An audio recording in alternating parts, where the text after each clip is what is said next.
नमस्कार दोस्तों, मैं हूँ समृद्धि और मैं सुनाने जा रही हूँ अपनी लिखी हुई कहानी आशना एक अनोखी प्रेम कहानी। चलिए बढ़ते हैं भाग 1 की तरफ। आशना, आशना, कहाँ मर गई ये लड़की? एक औरत जो कि करीब 45 साल की होगी वो चिल्ला रही थी। हाँ आती हूँ चाची जी। एक मधुर आवाज आती है जो कि आशना की थी। मिली आशना से एक हादसे में अपनी आंखें और माँ बाप दोनों को खो बैठी और अपने भैया भाभी के पैसों के लालच में आकर उसके चाचा चाची ने उसको गोद ले लिया। उम्र कोई 25 साल और वो सिर्फ उनके लिए एक बोझ है।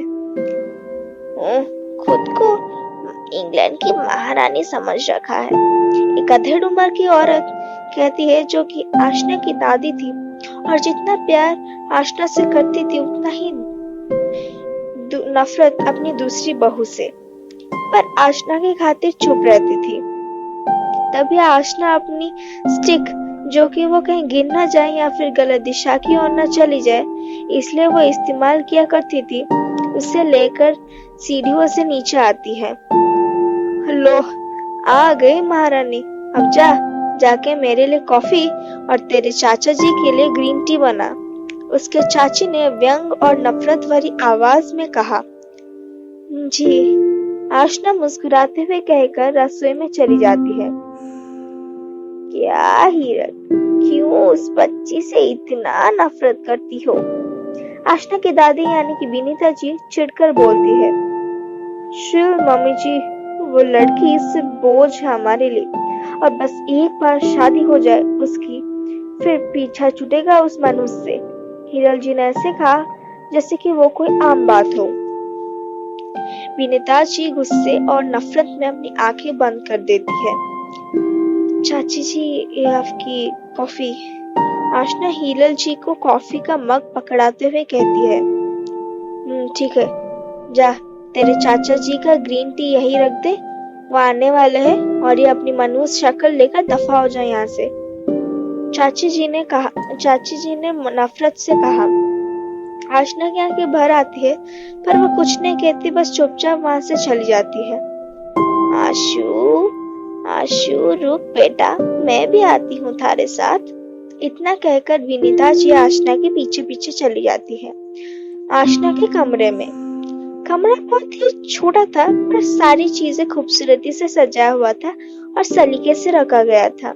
आशना वहां परेशान होकर बैठी थी। आशु बेटा, तेरी चाची तो है ही वैसी एक नंबर की चुड़ैल, तू दिल से ना ले। विनीता जी ने आशना को आश्वासन देते हुए कहा। नहीं दादी, मुझे उसकी चिंता नहीं है, मेरे रिजल्ट्स आने वाले हैं। आशना ने परेशान होकर कहा। अरे रे, हमारी टॉपर को रिजल्ट्स की चिंता? ना कटवा दी तूने टॉपर्स के आशु बेबी, एक लड़की ने आशना के कमरे में घुसकर कहा। उफ कृधा, तू भी ऐसे आएगी तो मेरा तो कभी ना कभी ऊपर का टिकट कटना ही है। आशना ने अपने दिल पर हाथ रखकर कहा।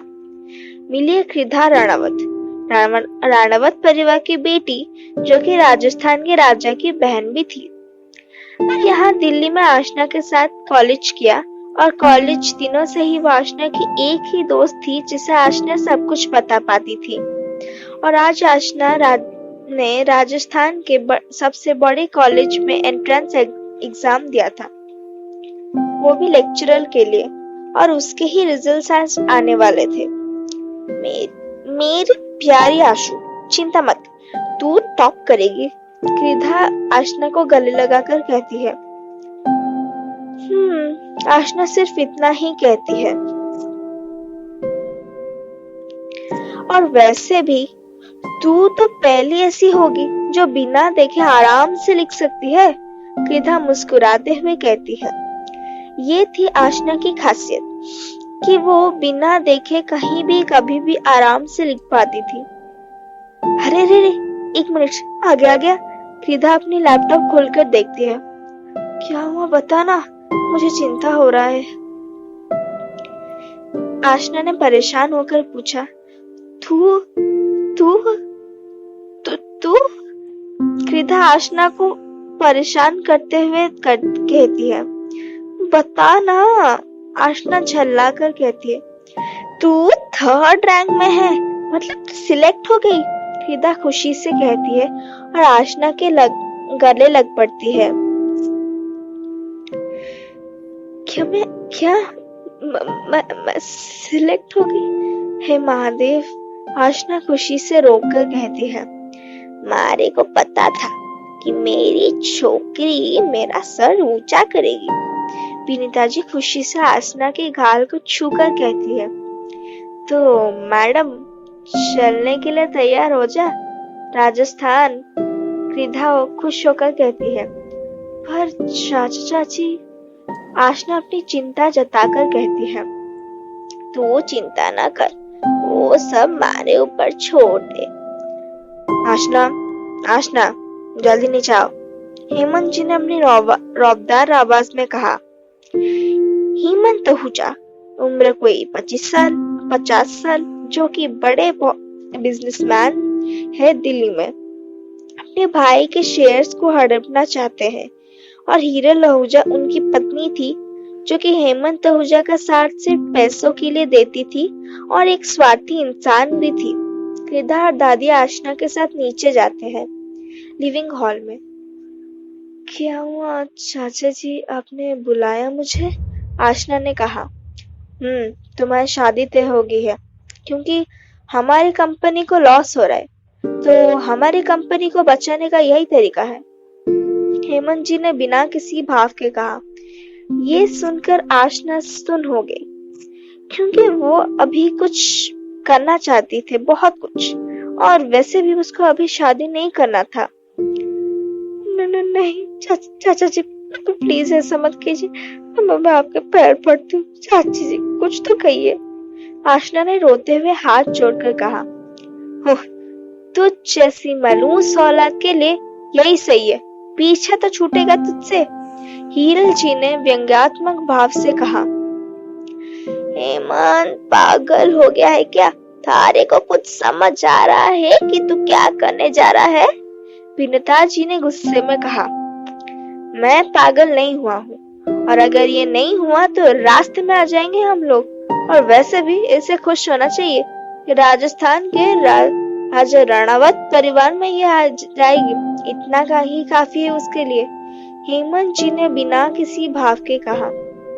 पर हेमंत, विनीता जी कुछ कहती उससे पहले ही हेमंत जी कहते हैं, सामान बांध लो अपने, हम आज ही राजस्थान के लिए निकल रहे हैं।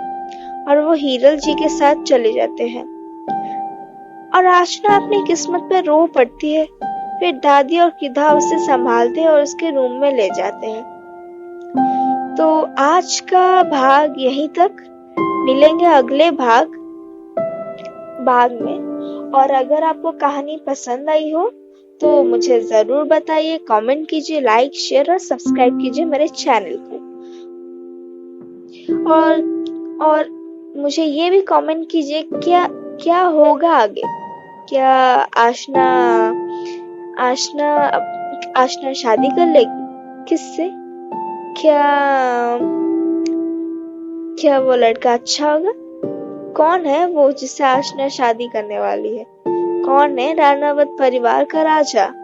ये सब जानने के लिए सुनते रहे मेरी कहानी, आशना एक अनोखी प्रेम कहानी। फिलहाल अभी के लिए चलती हूँ, मिलते हैं अगले भाग में। नमस्कार।